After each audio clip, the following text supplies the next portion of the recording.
मी या निमित्ताने एवढंच सांगेल की मराठा आरक्षणाचा जो काही हा लढा आहे, हा लढा मराठा मुलांच्या न्याय हक्कासाठी आणि त्यांच्या भवितव्यासाठी खऱ्या अर्थाने सर्व मराठा समाजाच्या भावना या लढ्यामागच्या आहेत की यातून गरीब मराठा समाजाचं काही भलं व्हावं, हा मुख्य त्यातला दृष्टिकोन आहे. आणि मला असं वाटतं की जरांगे पाटलांचं सुद्धा याच उद्देशाने हा लढा त्यांनी उभा केलेला आहे. जरांगे पाटलांच्या माध्यमातून मी आपल्याला एवढंच सांगेल की या लढ्याच्या बाबतीत जरांगे पाटील हे त्यांचा जर पूर्व इतिहास आपण जर बघितला तर हा सतत त्यांच्या कदाचित त्या जीवनाचा ध्येय म्हणूया आपण, किंवा त्यांच्या जीवनात एक त्यांचं सातत्याचं त्यांचा प्रयत्न म्हणूया की मराठा समाजाला आरक्षण मिळवून द्यावं, या दृष्टिकोनातून ते आज त्या ठिकाणी काम करतायत असं नाही.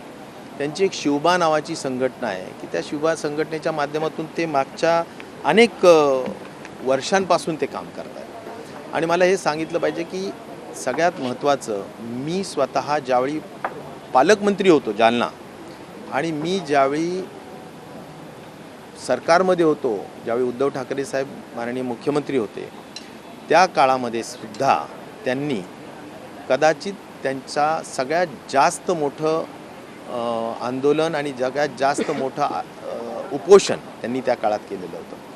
मला सांगितलं पाहिजे, साष्ट पिंपळगाव असो, त्यांनी 105 दिवस उपोषण केलं. 105 दिवस. मी पालकमंत्री होतो त्यावेळी.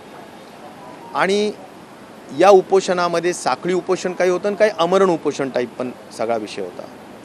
त्यानंतर परत त्यांच्या त्यावेळीच्या मागण्या होत्या की नाही आमचं ते हौतात्म्य पत्कारलेल्या मुलांना सरकारने कबूल केलं, 10 लाख रुपये द्यायचे, तुम्ही दिले नाहीत. त्यावेळी त्यांचं म्हणणं होतं की यांना नोकऱ्या देण्याचं मान्य केलं होतं, दिल्या नाहीत. किंवा सारथीच्या संदर्भातला विषय होता आणि आरक्षणाच्या संदर्भातला विषय होता. हे सगळे विषय त्यांचे होते. मग त्यावेळी अशोक चव्हाण साहेब या समितीचे अध्यक्ष होते, त्यांना घेऊन या. पालकमंत्री असताना 105 दिवस एका उपोषणाचं मी सांगतो, त्यांचं एका आंदोलनाचं. आणि त्यामुळे त्यांना मी तिथं घेऊन गेलो. मग त्यांचं समाधान नाही, मग मला मुख्यमंत्र्यांना भेटून मला हे सगळे पैसे कधी मिळणार ते बघा. त्यावेळी उद्धव ठाकरे साहेबांना मी विनंती केली की बाबा तुम्ही यांना वेळ द्या आणि यांचं ऐकून घेऊन जे काही प्रश्न असतील ते सोडवा, कारण ते समाजाच्या दृष्टिकोनातूनचे आहेत. त्यामुळे तेही माननीय उद्धव ठाकरे साहेबांनी त्यांना वर्षावर वेळ दिला आणि ते प्रश्न सोडवण्याचे प्रयत्न केले. आता मला हे म्हणायचं की या सगळ्या संदर्भांनी त्यांचा हा लढा चालू होता, हे फक्त मला सांगायचं आहे. आणि त्यामुळं मी पालकमंत्री असताना सुद्धा जर मोठे म्हणजे तेवढ्यांनी नाही थांबलं. त्याच्यानंतर भांबेरी नावाचं माझ्या मतदारसंघातलं गाव आहे, त्या गावात बराच मोठ्या कार्यकाळ लढा राहिला. त्याच्यानंतर शहागड नावाच्या गावामध्ये आम्ही नदीतून उडी मारू अशा पद्धतीचं आंदोलनही त्यांनी केलं. त्यानंतर वडीकाळ्या नावाचं गाव आहे, तिथेही आंदोलनं झाले. मी हे मुद्दाम या ठिकाणी सांगतो की बाबा मी पालकमंत्री असताना जर हे आंदोलन झाले तर याचा अर्थ एवढाच सांगायचा की जरांगे पाटील हे मराठा आरक्षणासाठी नेहमी अग्रेसर असतात, आहेत आणि होते. त्यामुळे या बाबतीत कोण सत्तेत आहे कोण नाही आहे हा अजिबात त्यात मागचा त्याचा विषय नसतो, हे मला फार स्पष्टपणे सांगायचं. ते एक त्या बाबतीत ध्येय घेऊन त्या ठिकाणी ते काम करत आहेत. आणि त्यामुळे आता आम्ही विरोधात आहोत म्हणून आता आंदोलन आहे का, तर हे अजिबात तसा विषय नाही. त्यामुळे हे फार त्यातून आपल्याला बरंच स्पष्टता त्यामध्ये येते. मग राहिला प्रश्न की जे आंदोलन करतायत साधारण जरांगे पाटील साहेब, तर त्या जरांगे पाटलांनी सुद्धा मला वाटतं नेहमी वेळोवेळी सांगितलं की त्यांचा कुठल्या पक्षाशी संबंध नाही, ते मराठा आरक्षणासाठी बांधिलेत, त्यांचं ध्येय तेवढंच आहे आणि ते मिळावं ह्यासाठी ते प्रयत्न करतायत. त्यामुळं आता राहिला प्रश्न त्यांच्या या प्रयत्नाच्या अनुषंगाने ज्यावेळी काही त्यांचे मोठे मोर्चे झाले असतील, काही असेल, तर त्या बाबतीत मला तुम्ही एक सांगा, माझा स्पष्ट प्रश्न आहे की माझ्या भागात जर तो आंदोलन 5-10 किलोमीटरवर 5-7 किलोमीटरवर जे अंतरवाली सराटी गाव आहे त्या ठिकाणी होतं आहे आणि मी त्या भागाचा लोकप्रतिनिधी आहे, त्या ठिकाणी लाखो लोक जर कुठल्या सभेसाठी जमा होणार असतील तर एक माणुसकी नावाचा धर्म आहे का नाही, की ज्या माणुसकी धर्माच्या माध्यमातून कुणीही तहानलेला पाणी द्या बाबा, काही असेल तर कोणी भुकेला असेल तर एक स्टॉल ठेवा आणि तिथे काही पोहे वगैरे ठेवा. या व्यतिरिक्त मला नाही वाटत की आपण काही जास्त काही हे करू शकतो. तर या सगळ्या गोष्टी माणुसकीच्या नात्याने आपण करतोच. तर मला वाटतं ह्या गोष्टी काही केल्या.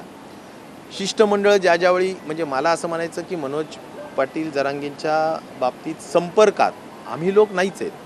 सगळं संपर्कात आहे ते सरकार संपर्कात आहे. सरकार आम्ही म्हणून संपर्कात नाहीत. सरकारच त्यांच्याशी चर्चा करतं. सरकारच त्यांच्याशी वेगवेगळ्या पद्धतीनं ज्या काही शिष्टमंडळांच्या माध्यमातून भेटी देतात. आम्ही शिष्टमंडळांबरोबर लोकल आमदार म्हणून जाणं मला वाटतं हे माझं कर्तव्य आणि जबाबदारीचा भाग आहे. समाज बांधव ज्यावेळी तिथं जातात त्यावेळी त्यांच्या बाबतीत काही छोटी मोठी अशा पद्धतीचं पाणी देणं, काही एखादा नाश्ता त्या ठिकाणी एखादा स्टॉल उभा करणं, हा समाज बांधवाप्रती आपला असलेलं एक प्रेम या दृष्टिकोनातून आणि आपुलकी या दृष्टिकोनातून करणं साहजिक आहे.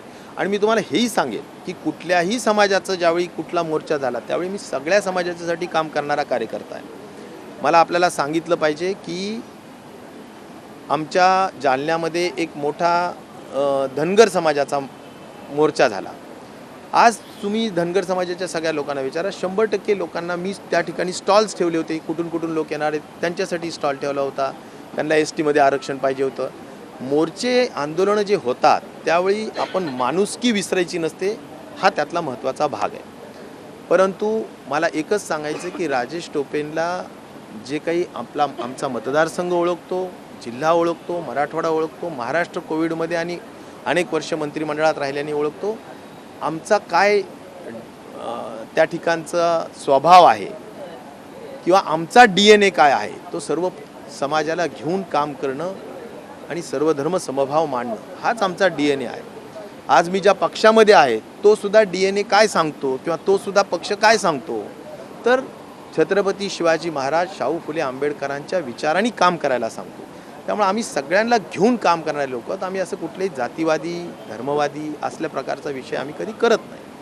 पण एक जरूर आहे की मराठा समाजाच्या गोरगरीब मुलांना न्याय मिळावा किंवा त्यांचं त्या ठिकाणी त्यांचं भवितव्य चांगलं व्हावं गरीब मराठा समाजाचं, त्या दृष्टिकोनातून जर का कुणाची काही योग्य आंदोलन असेल तर त्याला सर्वपक्षीय पाठिंबा त्या ठिकाणी सगळ्यांचाच आहे मराठा आरक्षणासाठी. मला वाटतं की हाच सगळा विषय आहे. त्यामुळं आज जे काही संशय व्यक्त करण्यात आला किंवा काही वरच्या स्तरावर, मला वाटतं खालच्या ह्याच्यात तर कोणी काही नाव घेतलेलं नव्हतं, वरच्या ह्याच्यावर घेतलं जरी असेल तरी मला एवढं म्हणायचं की संपूर्ण आरोप किंवा संशय हे धादांत खोटे आहेत.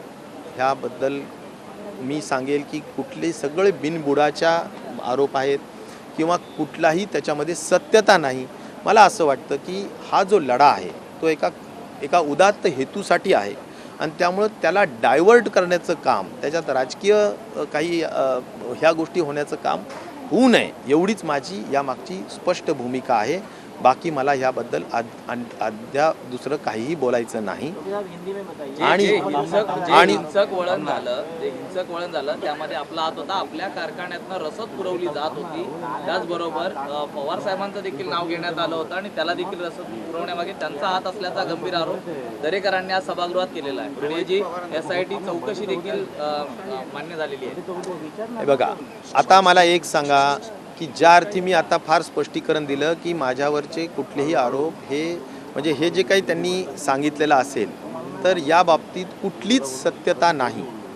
मी पुन्हा सांगेल एकच की राजेश टोपेंना जे ओळखतात त्यांना सगळ्यांना माहिती आहे की मी असा दंगल घडवणारा माणूस आहे का, मी कधी दगडफेक करणारा व्यक्ती आहे का किंवा दगडफेकीला प्रोत्साहन देणारा व्यक्ती आहे का, असंही नाही. या बाबतीतलं कुठलाही विषय तसला काही नाहीच आहे, त्याच्यात सत्यता नाहीच आहे. आणि बेसिकली मला हे म्हणायचं आहे की जी काही आता SIT, खरं तर अशा प्रश्नांवर SIT नेमायला हवी का हाही प्रश्नचिन्ह आहे, पण जी काही नेमली असेल तर माझं याच बाबतीत एकच म्हणणं आहे की त्यातले दूध का दूध, पाणी का पाणी होतंच. मला एक माहिती आहे की मी उलट असं म्हणणारा व्यक्ती आहे की अरे जरांगे पाटलांच्या आंदोलनाला आम्ही पण सामोरं गेलो आहे, 2-2 वर्ष सामोरं गेलो आहे. संयमानी आणि सबुरीने घ्यावं असं सांगण्याचं काम मी त्यावेळी सुद्धा पोलीस प्रशासनाला आणि कलेक्टर्सला त्यांना सगळ्यांना केलं की बाबा साबुरीनं घ्यावं असंच एवढंच सांगितलं. मी तिथे कुठल्याही ज्यावेळी लाठीचार्ज झाला त्याच्यानंतर मी जरूर तिथे गेलो, पण कुणासाठी गेलो, ज्यांना लागलं होतं त्यांना दवाखान्यात लवकर शिफ्ट करावा म्हणून गेलो. कुणाला त्या ठिकाणी कॉट्स मिळत नव्हते तर छत्रपती संभाजीनगरला दवाखाना मिळवून द्यावा यासाठी तिथून पेशंट्स जाऊ द्या यासाठी गेलो. आणि जे लोक भयभीत होऊन काही उत्साहांमध्ये इकडे तिकडे पळाले होते बाबा त्यांनाही सांगितलं की आता काळजी नाही, तुम्ही सगळे यावं. या सगळ्या म्हणजे ज्याला मी म्हणतो की आपण तिथले लोकप्रतिनिधी म्हणून त्या ठिकाणी काळजी घेण्याच्या दृष्टिकोनातून गेलो, ज्यांना लागलंय त्यांच्या काळजीच्या दृष्टिकोनातून. बाकी माझा तिथं जाण्याचा कुठलाही हेतूच नाही आहे, एवढाच हेतू होता. आणि बाकीचा दुसरा कुठलाही हेतू नसताना काहीतरी संशय निर्माण करणं, मला वाटतं की मला या निमित्ताने सगळे ओळखतात. आणि मी तर असं म्हणेल की निश्चित प्रकारे या सगळ्या गोष्टींच्या चौकशा ज्या होत आहेत होऊ दे, माझा काही प्रॉब्लेम नाही आहे.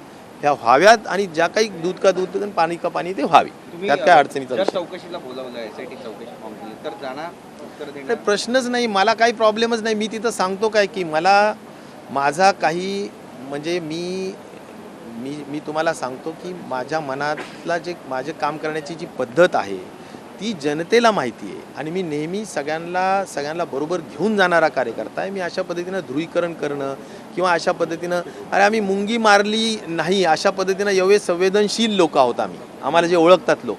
तर अशा पद्धतीनं असल्या प्रवृत्त्या आमच्यात नाही आहेत आणि आम्ही ते कधी करत नाही आहेत. ती त्या ठिकाणी काय प्रॉब्लेम्स असतील ते चौकशीत बाहेर येतील, पण माझा कुठलाही संबंध नाही. मी त्यावेळी आपले प्रेस मीडियाचे इलेक्ट्रॉनिक मीडियाचेही लोक त्यावेळी तिथे असायचे, 24/7 तिथं असायचे.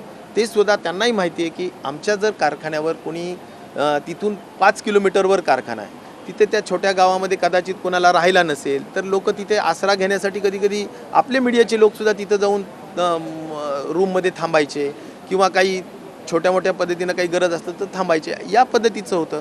माननीय मुख्यमंत्री ज्यावेळी त्यांना भेटायला आले त्यावेळी हेलिपॅडसुद्धा मुख्य कार्य आपल्या ह्याच्यावर होतं, कुठे कारखान्याच्या हेलिपॅडवर उतरले. तर मग आता असं म्हणायचं का की हेलिपॅडवर उतरले म्हणजे काही वेगळं आहे, असा काहीच विषय नाही. की आपण एक सार्वजनिक सहकारी कारखाना आहे आणि तो सगळ्यांच्या दृष्टिकोनातून आपल्याला योग्य समाजाच्या हिताच्या दृष्टिकोनातून आणि आपण आंदोलनाला असं कुठंतरी हिंसक वळण लागावं किंवा अशा विचाराचे आपण कधी नाहीच आहेत आणि कधी नव्हतोच. बरं तुम्ही विरोधी पक्षात आहात म्हणून सत्ताधारी तुम्हाला अडकवण्याचा प्रयत्न करते असं म्हणावं जर तुम्ही असं सगळं म्हणत असाल? मला असं म्हणायचं की अशा पद्धतीनं IQ गोष्टींवर किंवा कुठेतरी काही राजकारण म्हणून अशा गोष्टी करू नयेत. म्हणजे मला म्हणायचं की या गोष्टी राजकारण म्हणून कुठेतरी खोट्या नाट्या गोष्टी करणं हे मला वाटतं कुठेही तथ्य नसतं. अनेक लोक जे बोलत आहेत ते सुद्धा कुठलीही माहिती नसताना बोलत आहेत. आज तिथे जे लोक असतात, मला हे म्हणायचं की तिथे सर्वपक्षीय लोक असतात, असा काही विषय नसतो. तिथे भाजपचेही लोक असतात, तिथं शिवसेना शिंदे गटाचेही लोक असतात, तिथे अजितदादा गटाचेही लोक असतात, तिथे राष्ट्रवादीचेही लोक असतात. लोक तिथे समाज म्हणून जातात, तिथे कोणी असे एखाद्या पक्ष म्हणून जात नाहीत. आणि त्यामुळे त्यांनी पण वारंवार सांगितलेलं आहे की मी कुठल्याही पक्षाचा नाही, मी समाजासाठी लढतो. जरांगेंचा बोलत त्यांनी कोण आणि फेस टाईम कॉल कोणी केलं ते सर्व रेकॉर्ड आहे आणि लवकरच समोर आणून असं देखील फडणवीस सर्व रेकॉर्ड निश्चित लक्षात आणून द्यावं. माझा काहीही विषय नाही. मी एवढंच म्हणतो ना, जर मी 1% जरी कुठल्याही अशा काही दोषात असेल की जिथं काही म्हणजे ज्याला प्रक्षोभक काहीतरी गोष्टी केली, जरूर मराठा समाजाला मुलांना आणि त्यांच्या भवितव्यासाठी आरक्षण मिळावं यासाठी सर्वच लोक एकत्र आहेत. त्यात मी पण आहे. मराठा समाजाला आरक्षण मिळायला पाहिजे का? हो, मिळायलाच पाहिजे. पण याचा अर्थ असा नाही की आम्ही त्याला वेगळ्या पद्धतीनं कुठल्या हिंसक वळण लागावं किंवा अशा पद्धतीनं काही करावं. अशा कुठल्याही गोष्टी आम्ही केलेल्या नाहीत, करणार नाहीत. आणि मी तुम्हाला 100% विश्वासाने सांगतो की मी जर 1% जरी दोषी असेल तरी महाराष्ट्राच्या जनतेने काही शिक्षा दिली तरी मी ती भोगायला तयार राहील. आणि मी सुद्धा माझ्या राजकारणाचा 100% काय म्हणायचं त्याला संन्यास घेईल जर मी 1% जरी दोषी असेल तर. 99चा विषय नाही सांगत, 1% जरी दोषी असेल. विधानसभा हो या विधान परिषद, आप पे सीधे आरोप बीजेपी के विधायक करते हैं कि आपका इसमें हाथ है, आपकी ओर से उन्हें ईंधन दिया गया, सारी स्क्रिप्ट आपकी ओर से जाती है, शरद पवार की ओर से जाती है. क्या इसमें सच्चाई है? आप किस तरीके से खुद के बारे में? ना शरद पवार जी का कोई स्क्रिप्ट है, ना शरद पवार जी का इसमें कोई सहभाग है, ना मेरा यानी हमारा सहभाग कहाँ तक है, जब तक कि समाज के लिए कुछ ज़रूरत है, पानी पिलाना है या कुछ उनको भूखे हैं तो थोड़ा नाश्ता पोहा वगैरह कुछ एक स्टॉल लगाना है, उसके हद तक है. जो मुझे लगता है पूरे महाराष्ट्र में सभी जगह पे निश्चित तौर पर लोग एक एक इंसानियत की माध्यम से निश्चित तौर पर लोग करते हैं। लेकिन मैं एक दावे के साथ कहता हूँ कि जो भी आरोप है बिल्कुल उसमें सफ़ेद झूठ है, उसमें कोई भी सच्चाई नहीं है, उसमें कोई भी मैं ये बोलना चाहता हूँ कि कोई भी उसमें पुरावा या उसमें कोई भी सबूत नहीं है। ये मैं बहुत साफ तरीके से कहना चाहता हूँ। और इसीलिए जरांगे पाटिल जी का जो भी आंदोलन है ये आज का नहीं है, निश्चित तौर पर कई सालों से वो आंदोलन कर रहे हैं, मराठा समाज के लिए आंदोलन कर रहे हैं। और मराठा समाज के जो भी नई पीढ़ी आ रही है उनके भवितव्य के लिए, उनको न्याय दिलाने के लिए उनका ये आंदोलन है। और मराठा समाज का इन जनरल उसके पीछे निश्चित तौर पर उसके पीछे पाठिंबा है, उसकी साथ है। लेकिन इसका मतलब ये नहीं है कि कोई गलत तरीके से ये आंदोलन किया जाए, इसके लिए कोई भी उसको निश्चित तौर पर साथ नहीं दिया जाता है। यही मैं साफ तौर पर कहना चाहता हूँ। एक जो बात सामने आई कि जब उन पर लाठीचार्ज किया गया उसके बाद वो घर चले गए, उनको फिर से घर से बाहर लाने का काम आप हो, उन्होंने किया, उद्धव ठाकरे ने किया, शरद पवार ने किया जाके, रोहित पवार ने, आप सब शरद पवार जी का कोई संबंध नहीं, उद्धव ठाकरे का कोई संबंध नहीं, रोहित पवार जी का कोई संबंध नहीं, राजेश टोपे का कोई संबंध नहीं, किसी का कोई संबंध नहीं है। ये मराठा आंदोलन के ऊपर जो भी लाठीचार्ज हुआ था तो उसमें मैंने जो भी कार्य किया है वहाँ पर जिनको बुलेट्स लगी, जो छर्रे की बुलेट होती है उसकी जो बुलेट लगी, उनको इमीडिएटली अस्पताल में शरीक कराना, उनके लिए कोई गाड़ी का इस्तेमाल करके उनको भेजना, ये काम ज़रूर हमने किया। वो तो निश्चित तौर पर करना उस समय की मांग भी थी। और मुझे लगता है कि सब लोगों को एक तरीके से एक धीरज देना, ये काम हमने उस मौके पर किया है। उसके अलावा बाकी दूसरा कोई संबंध नहीं। एसआईटी के जांच के सामने जाने के लिए क्या आप तैयार हैं? एसआईटी जो भी इसमें अभी ये सामाजिक आंदोलन है, लेकिन एसआईटी हुई है तो एसआईटी का जो भी मुद्दे रहेंगे निश्चित तौर पर मुझे लगता है दूध का दूध पानी का पानी उसमें दिखाई देगा। और निश्चित तौर पर उसमें कोई डरने वाली बात ही नहीं, जिसका कोई कर नहीं है उसको डर किस बात का है। तो हमने कुछ किया ही नहीं है तो उसमें डरने की भी कोई बात आप जो दावा कर रहे हैं, कह रहे हैं कि मैं राजनीति से संन्यास ले लूँ या फिर मैं कोई भी अगर 1% भी आपका अगर उसमें सहभाग निकलता है तो राजनीति से छोड़ देंगे, क्या कहना हाँ, चाहते हैं? लाठी चार्ज में या जो जैसा बोल रहे हैं कि भाई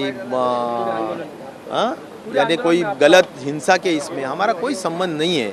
इसलिए मैं बोलना चाहता हूँ कि अगर इस तरह से कोई भी अगर हमारे पे कुछ आँच आती है या हमारे पे कोई यानी आरोप का मतलब है कोई पुरावा होता है तो हम ज़रूर उसका जो भी सज़ा है निश्चित तौर पर भुगतेंगे। कि संन्यास लेने की बात कर रहे हैं, हाँ, निश्चित तौर पर करेंगे, क्यों नहीं करेंगे।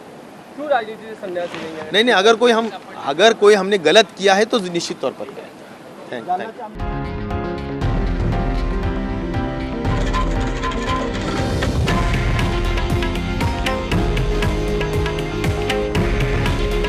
हे आहे देशातील नंबर 1 न्यूज नेटवर्क आणि आपण पाहत आहात TV9 मराठी। काळजी तुमची, हित महाराष्ट्राचं।